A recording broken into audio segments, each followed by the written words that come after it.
Okay, Assalamu alaikum class. Today we will try to look at our second poem, Ode to Nightingale. आज हम अपनी दूसरी poem Ode to Nightingale लिखेंगे, which is written by John Keats and it was written and published in 1819. ये 1819 को ही लिखी गई थी और 1819 में ही ये publish हुई थी. And this poem is consist of 8 stanzas. 8 stanzas हैं इस poem में. और इस पोएम की खास बात ये है कि ये पोएम एक ही दिन में जॉन कीट्स ने with in the time span of 3 hours उसने इस पोएम को कंप्लीट किया था. हुआ क्या था कि John Keats was living with his friend. वो अपने फ्रेंड के साथ बैठा था, अपने फ्रेंड के साथ वो अपने फ्रेंड के घर में था. तो वो अपने फ्रेंड के घर के बाहर जो लॉन था उसमें दरख्त के नीचे चेयर रख के बैठता है. जब वो चेयर रख के बैठता है तो he has witnessed a Nightingale. वो एक नाइटिंगेल को देखता है which was singing the song, जो एक गाने को गा रही थी. अब जॉन कीट्स क्या करता है, John Keats observe the song of the Nightingale and has started writing a poem over it. John Keats उस गाने को सुनता है और उसके ऊपर एक पोएम लिख डालता है और उस पोएम का नाम है ode to nightingale. Okay, for getting the strong understanding of the poem, what you people need to do is to switch on your imaginations. क्योंकि आपको अपनी imaginations को on करना पड़ेगा for getting the strong understanding of this poem, because this poem is basically concerned with the imagination of the poet. Poet की imagination के साथ ये रिलेट करती है और इसको समझने के लिए भी you people are suppose to switch on your imagination instead of asserting on your mind. अपने माइंड के ऊपर आप स्ट्रेस देने की बजाय it would be more better कि अगर आप इसे इमेजिन करें कि पोइट क्या कह रहा है. इसलिए so without starting wasting more time we should go towards our new poem which is ode to nightingale. Ode to nightingale poem को देखते हैं कि इसमें जॉन कीट्स क्या कहता है. कहता है my heart aches and a drowsy numbness pain. My heart aches, मेरे दिल में दर्द उठता है, मेरे दिल को तकलीफ पहुंचती है. And a drowsy numbness pen, और ये ऐसा दर्द है जो कि मेरे जिस्म को बेकार कर देता है. इसमें आप ड्रोजी को कह सकते हैं स्लीपी, सुस्त हो जाता है मेरा, नींद में चला जाता हूं मैं. और नंबनेस को कहते हैं लेजीनेस, पैरालिसिस, बेकार हो जाना. कहते हैं और ये तकलीफ, ये दर्द क्या करता है, मेरे जिस्म को बेकार कर देता है. ये स्पीकर क्या कह रहे हैं, he is basically saying that his heart hurts as if he has just drunken poison. कहता है ऐसा लगता है कि जैसे मैंने हेमलॉक जहर को पी लिया है, जिससे क्या हुआ है, मेरा दिल दुख रहा है और मेरा जिस्म बेकार हो गया है. माई सेंस, ऐसा लगता है, एज दो of hemlock I had drunk, ऐसा लगता है कि जैसे मैंने हेमलॉक जहर को पी लिया है. Hemlock was basically the poison that the Greek philosopher Socrates took when he was put to death for corrupting the youth. जब ग्रीक फिलोसफर सेक्रेटिस को यूथ को करप्ट करने के ऊपर पनिशमेंट दिया गया था, तो उसकी पनिशमेंट क्या थी, he was suppose to drink the hemlock. वो क्या हेमलॉक को पिए, यही उसकी पनिशमेंट थी. अब स्पीकर क्या कहते हैं, एक in his heart it almost sound playable. मतलब पोइट के दिल में तकलीफ हो रही है, ये हमें प्लेयरेबल भी लगता है. क्यों लगता है, क्योंकि जैसे पोइट इसे डिस्क्राइब कर रहा है कि मेरे दिल में दर्द उठता है. It is like you here a sad song and you really love and just pierces your heart and you are like this make me so sad. Same is the situation with the poet. Poet के साथ situation क्या है कि he has heard a sad song of Nightingale. उसने Nightingale का एक दुखी गाने को सुना है. And because of this song he is feeling a sort of pain in his heart. वो अपने दिल में एक दर्द महसूस कर रहा है, किस वजह से कि उसने उस सॉन्ग को सुना है. This is a sort of player in pen, ये दर्द में, दर्द जो है, ये जो पेन है जो इसके दिल में उठ रहा है, it might be a source of player for the poet, हो सकता है कि ये पोइट के लिए सोर्स ऑफ प्लेयर हो। आगे क्या कहता है, कहता है और emptied some dull opiate to the drain, और एम्पटाइड या फिर एम्पटाइड होता है खाली कर देना, सम डल ओपिएट, ओपिएट कहते हैं अफीम को, कहते हैं या फिर मैंने अफीम को टू द ड्रेन पी लेना, कहते हैं ऐसा लगता है कि या फिर मैंने कोई अफीम पी ली है। अफीम का यहाँ पे यूज होगा, it will be use as a painkiller, कहते हैं ऐसा लगता है कि मैंने कोई पेन किलर ले लिया, and because of this pain killer क्या है, I am feeling a sort of relief, उस पेन किलर की वजह से मुझे कोई रिलीफ मिला है।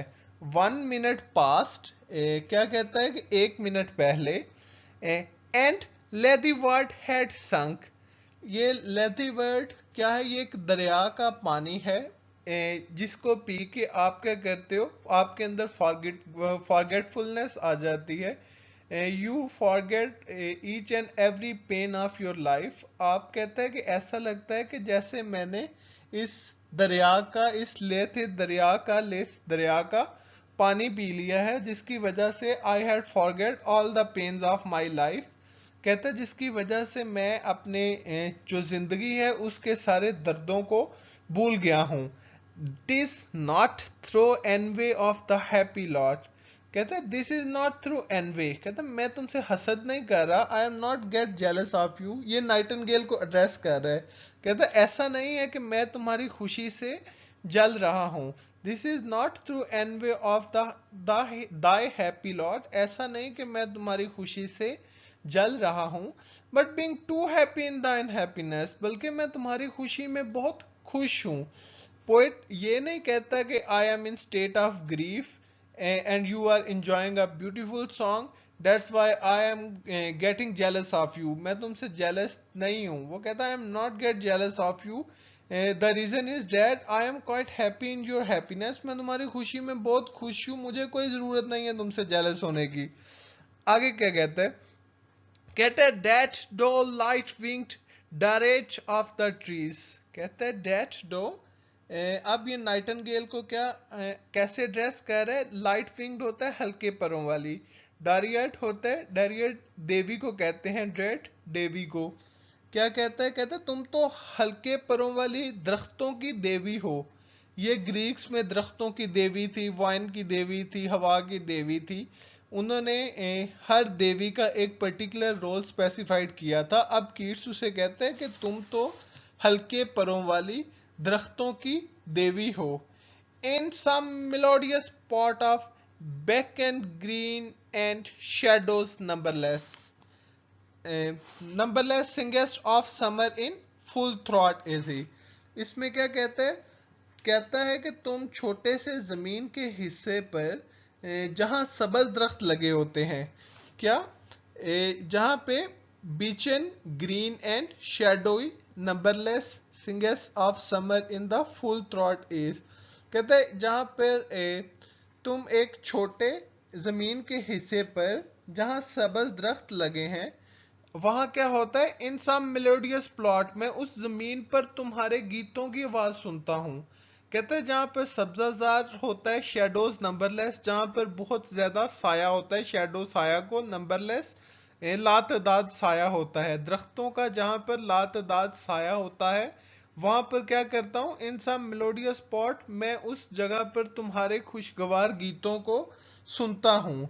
आगे क्या कहता है, singest of summer in full throat easy, singest of summer, कहता है कि तुम्हारा गीत समर की तरह है, मौसम गर्मा की तरह है।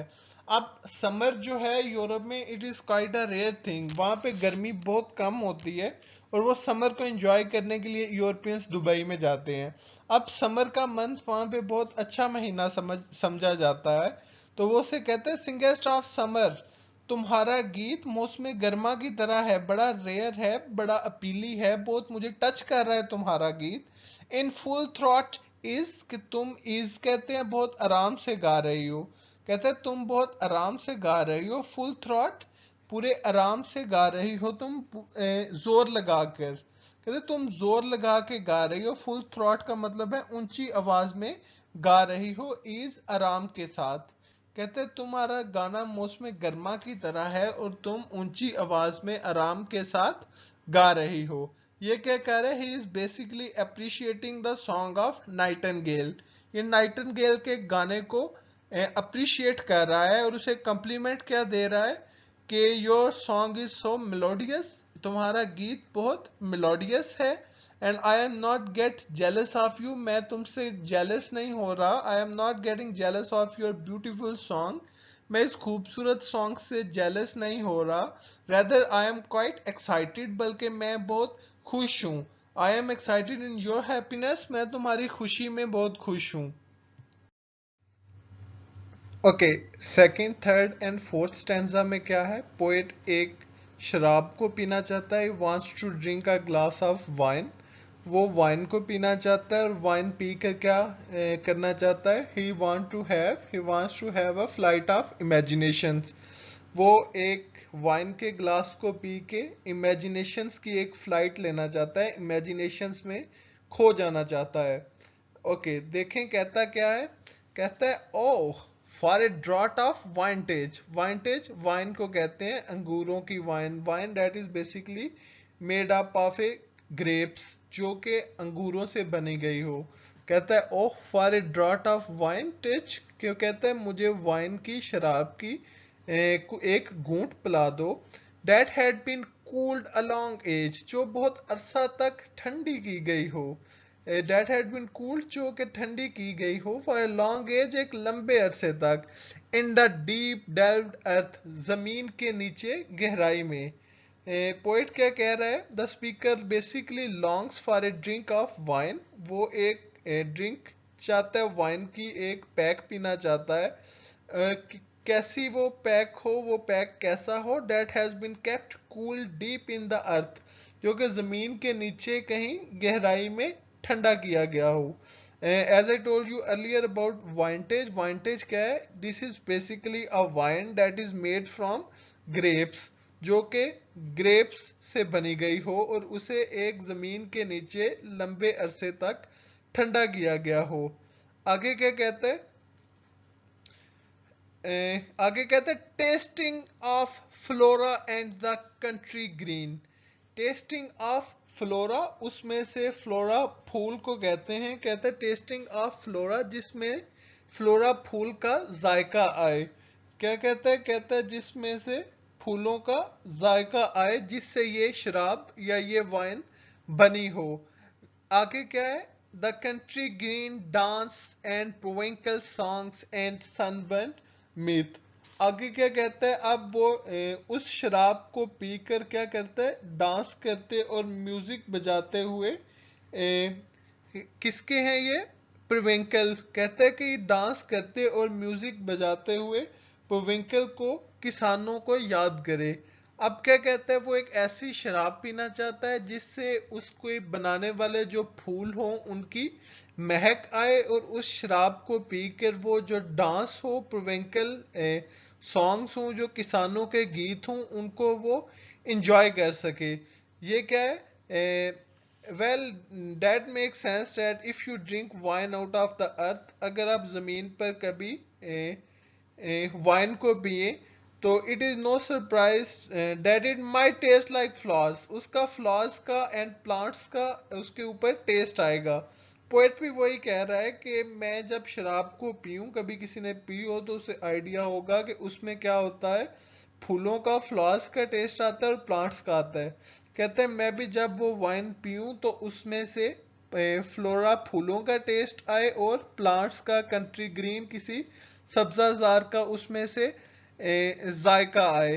And as you people know कि people sometimes jokingly says that they want to squeeze every last drop out of the day, but the speaker means it literally, वो शराब पी के खो जाना चाहता है, वो शराब पी के गानों को, किसानों के गीतों को एंजॉय करना चाहता है, ये बेसिकली इस्केपिज्म की तरफ जा रहा है कि he wants to forget the harsh realities of his life.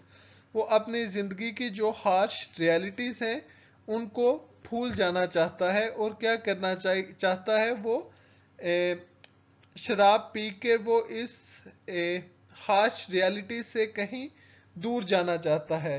कहता है O for a beaker full of warm south. क्या कहता है? ओ फॉर ए बेकर, कहते हैं कि शराब का जो प्याला होता है ना, बेकर जिसमें शराब रखी गई होती है, full of the warm south. क्या कहते हैं? Full of the warm south, वो जनूब से, साउथ से वो शराब आई हो। कहते हैं कि मैं वो शराब पीना चाहता हूँ जो जनूब से, साउथ से आई गई हो, फुल ऑफ द ट्रू, एकदम खालिस हो, एंड द ब्लशफुल हिपोक्रेन, और बिल्कुल रंगीन हो। पोइट क्या करना चाहता है? He wants to drink a sort of wine, वो एक ऐसी शराब पीना चाहता है, who has brought from the south, जो साउथ रीजन से आई हो, और क्या हो? A full of the true, वो बिल्कुल खालिस हो, एंड द ब्लशफुल हिपोक्रेन, एकदम एकदम वो कलरफुल हो, रंगीन हो। ब्लशफुल होता है कलरफुल। अब आपने इस लाइन में क्या देखा? हिपोक्रेन बेसिकली एक रेफरेंस है कि it is showing of his knowledge of Greek mythology. Hippocrene basically Greeks, जो ग्रीक है, जो यूनान है, उसमें क्या था? एक फवारा था, फाउंटेन था, एक फवारा था, उसके तरफ ये एल्यूजन यूज कर रहा है, रेफरेंस यूज कर रहा है उस फवारे का, कि वो शराब जो है वो उस फवारे से, उस हिपोक्रेन से आई हो, तो क्या होगा? It would be more better. आगे क्या कहते हैं? कहता है with bedded bubbles winking at the brim. क्या कहता है? कहता है जिसके किनारों पर क्या हो? विंकिंग एट द ब्रिम, उसके किनारों पर बबल्स फूट रहे हूं, बुलबुले फूट रहे हूं। अब क्या है? उसे एक वाइन चाहिए जो एक पर्टिकुलर फवारे से आई हो, और उसे क्या हो? उसके किनारों पर बुलबुले फूट रहे हूं। एंड पर्पल स्टेन्ड माउथ, और क्या हो? उसे पीकर कीट्स का मुंह पर्पल हो जाए। अब you people are definitely be able to look at the imaginations of the poet. आप पोएट की इमेजिनेशन को देख सकते हैं। वो क्या करना चाहता है? He wants to drink a wine that is being brought by south, वो जो साउथ से लाई गई हो वो शराब पीना चाहता है। कहता है कि इट शुड बी ट्रू, ये बिल्कुल खालिस होनी चाहिए। उसके बाद वो क्या कहता है कि इस हिपोक्रेन जो फवारा है, कलरफुल होनी चाहिए, उस फवारे से लाई गई हो वो शराब, और उसके अंदर बुलबुले उसके अंदर से फूट रहे हों, और कीट्स का उस शराब को पीकर क्या हो? पर्पल स्टेन्ड माउथ, उसका मुंह पर्पल हो जाए, वो पर्पल कलर का उसका फेस हो जाए। आगे क्या कहता है? कहता है that I might drink and leave the world unseen. कहता है दैट आई माइट ड्रिंक, जिसको मैं पीऊं, जिस शराब को मैं पीऊं, and leave the world unseen, और इस दुनिया को छोड़ दूं, इस दुनिया से कहीं दूर चले जाऊं। शराब पी के आपको पता होगा आपकी स्टेट ऑफ माइंड क्या होती है।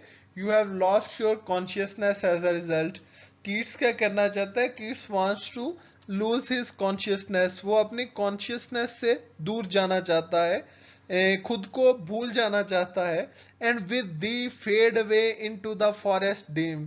क्या कहता है? कि मैं इसे पीकर कहीं इंसानों से दूर दरख्तों में चला जाऊं। कीट्स क्या कहता है? And with the fade away मतलब गुम हो जाऊं, इनटू द फॉरेस्ट डीम, जंगलात के अंदर। कहता है मैं इसको पीकर जंगलात के अंदर गुम हो जाऊं। Basically he is summing up his intentions in this final two lines of the stanza.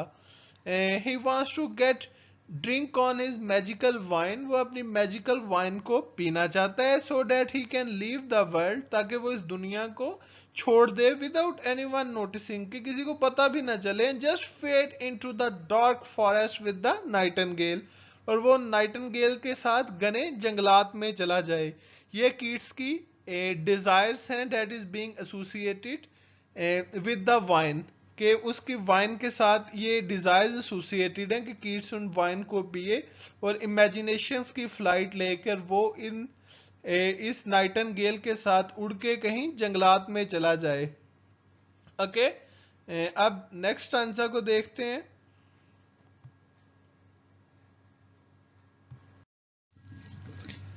Okay, इस स्टैंजा को समझने के लिए आपको कीट्स की पर्सनल लाइफ को देखना पड़ेगा। What was the personal life of John Keats? उसकी पर्सनल लाइफ क्या थी? His mother and his brother was recently died because of tuberculosis. उसकी ट्यूबरक्लोसिस से मदर की और उसके ब्रदर की डेथ हुई थी टीबी की वजह से, और अब जॉन कीट्स में भी टीबी के सिम्टम आ चुके हैं। And on that time TB was incurable disease. TB उस वक्त एक क्योरेबल काबिल इलाज बीमारी नहीं थी, अनक्योरेबल थी। अब कीट्स क्या करना चाहता है? ये negation of his own self है। वो खुद को भूल कर कहीं दूर चला जाना चाहता है। देखें क्या कहता है। कहता है फेड फार अवे, मैं कहीं दूर चला जाऊं, डिजॉल्व, मैं घुल जाऊं, एंड काइट फॉरगेट, और मैं सब भूल जाऊं। क्या कहता है? He wants to be far away from the miseries of the world. वो इस दुनिया के दुखों और तकलीफों से कहीं दूर चले जाना चाहता है। वट दो अमंग द लीव्स, कहते मैं कहीं पत्तों के दरमियान चला जाऊं, हैज नेवर नोन, जहां पे मुझे कोई ना जानता हो। The weariness, the fever and the fit. Weariness कहते हैं सुस्ती को, काहली को। कहते हैं यहाँ पर सुस्ती है, फीवर बीमारियां है, एंड द फ्रीट और चिड़चिड़ाहट है। कीट्स क्या है? ही is basically unhappy with the diseases of the world. वो जो दुनिया में बीमारियां हैं उनसे अनहैप्पी है, उससे खुश नहीं है। वो कहता है कि मैं इस दुनिया में जो बीमारियों से भरी हुई है, मैं इससे कहीं दूर जा बैठना चाहता हूँ, मैं कहीं दूर चले जाना चाहता हूँ। हेयर वेयर मैन सीट, जहां पर आदमी बैठते हैं, and hear each others grown, और एक दूसरे की परेशानियों के बारे में सुनते हैं। क्या कहता है कि जब भी कभी इंसान यहाँ पे बैठते हैं तो लोग एक दूसरे की परेशानियों के बारे में ही बताते हैं। This world is full of worries, ये दुनिया परेशानियों से भरी पड़ी है। And I want to be far away from all this, और मैं इन परेशानियों, बीमारियों, दुखों और तकलीफों से दूर चले जाना चाहता हूँ।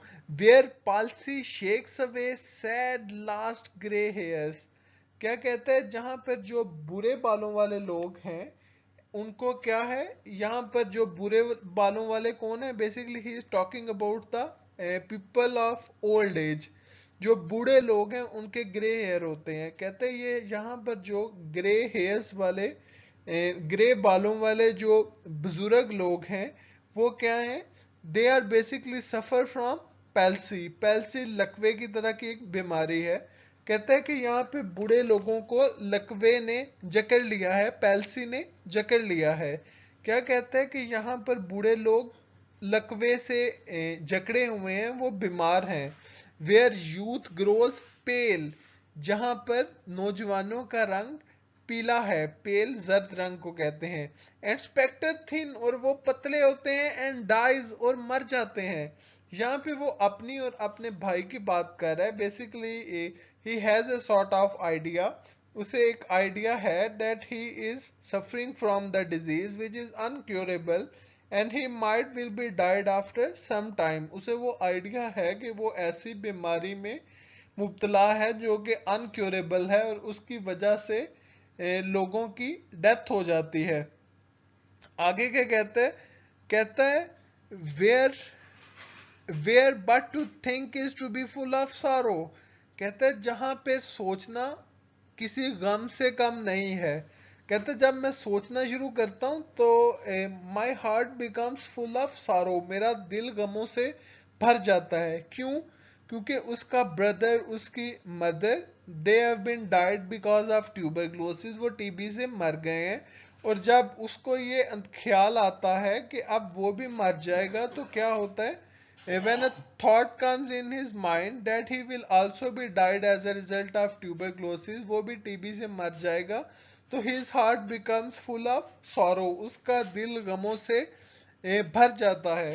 कहते हैं and a leaden eyed despairs, leaden eyes किसे कहते हैं? चमक वाली आंखों को कहते हैं। एंड लेडन आइड, और चमक वाली आंखें डेस्पेयर्स, वो खत्म हो जाती हैं।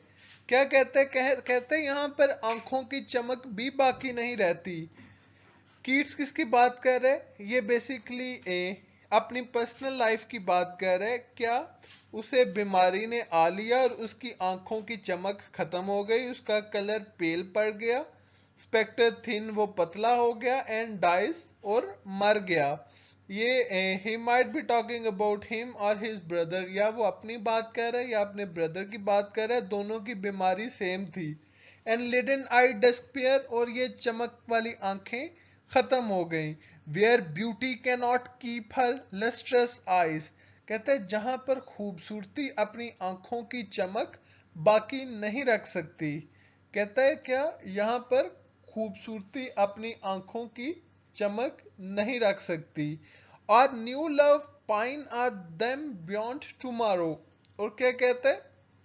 न्यू लव, जिसे अभी अभी इश्क में इश्क हुआ हो, are the person who fall in love just know, ऐसे बंदे की बात कर रहा है जिसे अभी अभी प्यार या मोहब्बत हुई हो।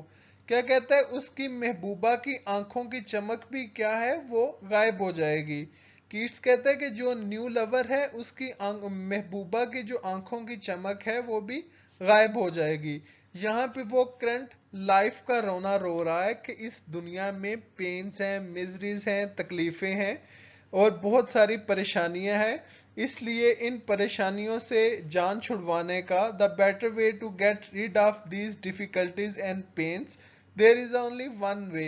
और वो वन वे क्या है? कि वो वाइन को पिए, और वाइन को पीकर क्या है, वो एक फ्लाइट ऑफ इमेजिनेशन ले, और इमेजिनेशन में चला जाए, और इमेजिनेशन में जाकर वो इन पेन्स और मिजरीज को भूल जाए। अब अपनी डिफिकल्टीज और परेशानियों के ऊपर बात करके वो वापस नाइटिंगेल को एड्रेस करता है।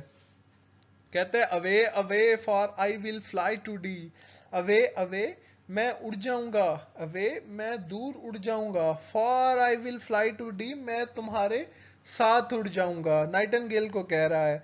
Not charioted by Bacchus and his pards, Bacchus कहते हैं, अगेन वो ग्रीक मिथोलॉजी को यूज कर रहे हैं। ग्रीक्स में बैकस कहते थे शराब का देवता, हर चीज का देवता है, दरख्तों का उसी तरह शराब का देवता भी है। उनकी मिथोलॉजी आपको पढ़नी पड़ेगी, इसके पीछे भी एक फुल स्टोरी है। वो कहता है कि मुझे जो शराब का देवता है वो अपनी बग्गी के ऊपर लेने नहीं आएगा। नॉट चैरियोटेड, मुझे नहीं लेने आएगा, by Bacchus and his pards, Bacchus शराब का देवता अपनी बग्गी पर मुझे नहीं लेने आएगा। But on the viewless wings of poesy, कहते व्यूलेस विंग्स, व्यूलेस जो नजर ना आए, विंग्स पर, कहते मैं अपने नजर ना आने वाले परों से उड़ जाऊंगा। अब नजर ना आने वाले पर कौन से? He is talking about the wings of imagination, कहते हैं मैं अपने इमेजिनेशन के परों से उड़ जाऊंगा। Though the dull brain perplexes and retards, कहता है कि अगरचा मेरा जो डल ब्रेन है, मेरा जो दिमाग है, परप्लेक्सिस, ये उसमें रुकावट डालेगा, एंड रिटार्ड्स, और मुझे रोकने की कोशिश करेगा। कहता है जब मैं अपने इमेजिनेशन के परों से उड़ने लगूंगा तो क्या होगा? मेरा जो डल दिमाग है वो मुझे रोकने की कोशिश करेगा और उसके अंदर रुकावट डालेगा। आगे क्या कहता है? ऑलरेडी विद दी, कहता है ऑलरेडी विद दी मैं पहले ही तुम्हारे साथ हूँ। टेंडर इज द नाइट, ये रात कितनी तारीख है, इमेजिनेशन में आ गया है। अब क्या कहते हैं? कहते हैं यार मैं पहले ही तुम्हारे साथ हूँ और ये रात कितनी तारीख है। And happily the queen moon is on her throne, कहता है एंड हैप्पीली, और कितनी खुशी से। The queen moon personification use कर रहे, मून को क्वीन कह रहा है। कहता है कितनी खुशी से ये मलिका चांद जो है, इज ऑन हर थ्रोन, वो अपने तख्त के ऊपर बैठी है। Clustered around by all her starry fays, clustered around उसे घेरा हुआ है, by all her starry fays, उसके बहुत सारे सितारों ने उसको घेरा हुआ है। But here there is no light, लेकिन यहाँ पर कोई रोशनी नहीं है, बिल्कुल अंधेरा है और कोई लाइट या रोशनी नहीं है। Save what from heaven is with breezes blown, save what, सिर्फ वही बचा है, फ्रॉम हेवन, उस आसमान पर, is with the breezes blown, जो कि हवा के साथ उड़ के आया है। कहता है सिर्फ उतनी ही रोशनी बाकी है जो कि हवा के साथ आ रही है। Through through verdurous glooms and the winding mossy, क्या कहते हैं, कहते हैं इन दरख्तों के मोटे परों से गुजरकर, वंडरस ग्लोम्स, इनके वंडरस ग्लोम्स, उनके मोटे परों से गुजरकर सिर्फ उतनी ही रोशनी आ रही है जो कि हवा के साथ आ रही है। ओके, आज के लिए इतना ही काफी है, बाकी 4 स्टैंजास को हम आगे देखेंगे।